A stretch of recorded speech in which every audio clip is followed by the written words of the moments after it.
Direktur Jenderal World Health Organization atau WHO, Tedros Adhanom Ghebreyesus, mengingatkan bahwa pandemi COVID-19 belum berakhir, meski situasinya telah melandai. Tedros mengingatkan hal tersebut dalam pertemuannya dengan Presiden Joko Widodo di Istana Merdeka, Jakarta pada Selasa 21 Juni 2022 siang. Menteri Luar Negeri Retno Marsudi menuturkan, Tedros menekankan bahwa WHO terus mencermati munculnya varian-varian baru virus corona. Di samping itu, Tedros juga memberikan apresiasi atas capaian Indonesia dalam mengelola pandemi COVID-19, serta membicarakan masalah vaksinasi. Selain itu, Tedros juga menyampaikan apresiasi atas kepemimpinan Indonesia di dalam G20, serta sistem kesehatan keluarga dan asuransi kesehatan wajib di Indonesia yang dinilai sudah baik.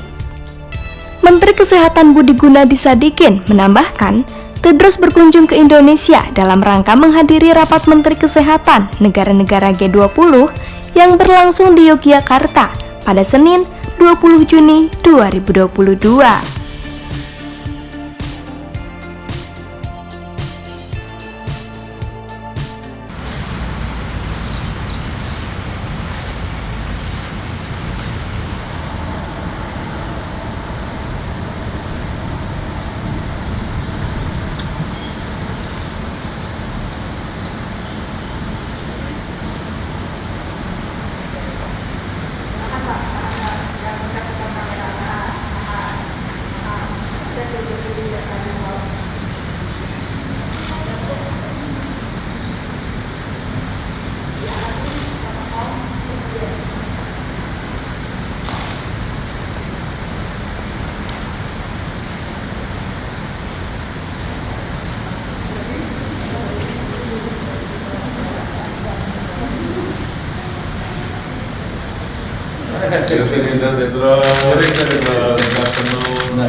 Very nice to see you too.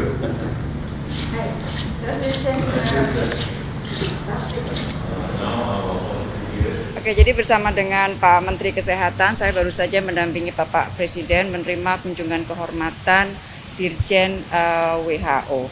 Nah, di dalam perbicaraan dengan Bapak Presiden, antara lain yang disampaikan oleh Dirjen WHO, pertama adalah mengapresiasi kepemimpinan Indonesia di dalam G20. Kemarin baru saja ada pertemuan Menteri Kesehatan G20 yang nanti akan disampaikan juga oleh Pak Menkes, dan Dirjen WHO betul-betul mengapresiasi kepemimpinan Indonesia di dalam G20. Yang kedua, Dirjen WHO juga menyampaikan ucapan selamat apresiasi terhadap capaian Indonesia di dalam mengatasi atau mengelola COVID-19. Tadi bicara Bapak Presiden dan juga Dirjen WHO berbicara mengenai masalah vaksinasi, dan beliau menyatakan bahwa Indonesia adalah salah satu dari best achievement kalau diperbandingkan dengan rata-rata achievement yang dicapai oleh negara-negara dunia.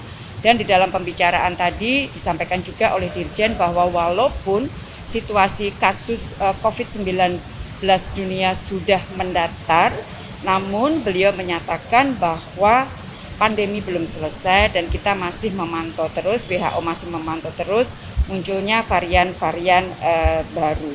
Selain itu, beliau juga mengucapkan selamat atas sistem primary healthcare yang berjalan di Indonesia dengan baik, dan juga mengenai masalah mandatori asuransi kesehatan di Indonesia. Jadi pertemuan berlangsung dengan sangat baik, dan untuk detailnya monggo kami persilahkan Pak Menkes.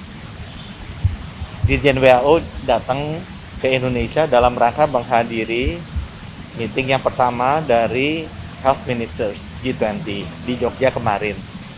Kita ada 5 hal yang kita ingin capai.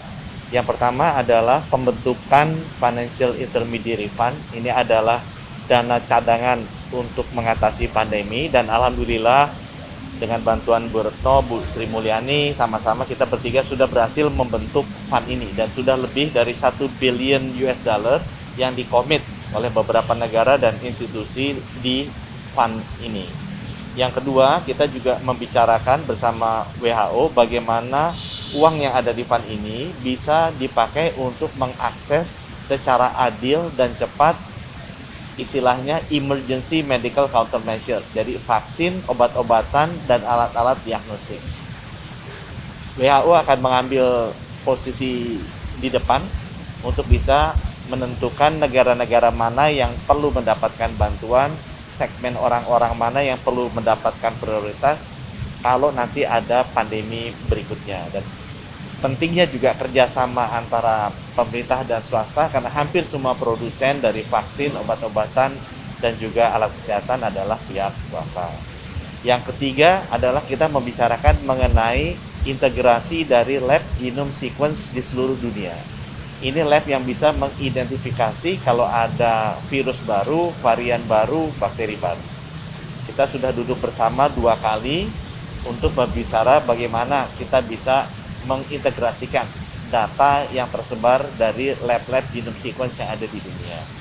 Yang keempat, ini juga sudah jalan adalah bagaimana kita bisa mengharmonisasi standar perjalanan, baik itu berupa sertifikat vaksin maupun juga sertifikat testing.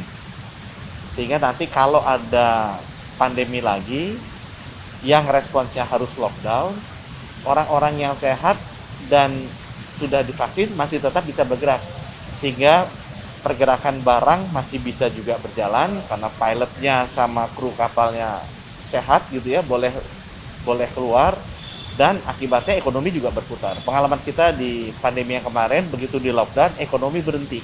Kalau ekonomi berhenti ya bisa mengakibatkan masalah sosial dan politik. Dengan kita memiliki standar harmonisasi sertifikat vaksin dan testing ini, diharapkan kalau nanti terjadi pandemi, tenaga-tenaga yang kritikal, barang-barang yang kritikal masih bisa bergerak. Dan standar ini menggunakan WHO, sudah pilot project-nya jalan, dan sudah lebih dari 30 negara. Yang paling besar kemarin berhasil dengan European Union. Jadi seluruh anggotanya sudah mengikuti program inisiatif dari Indonesia ini.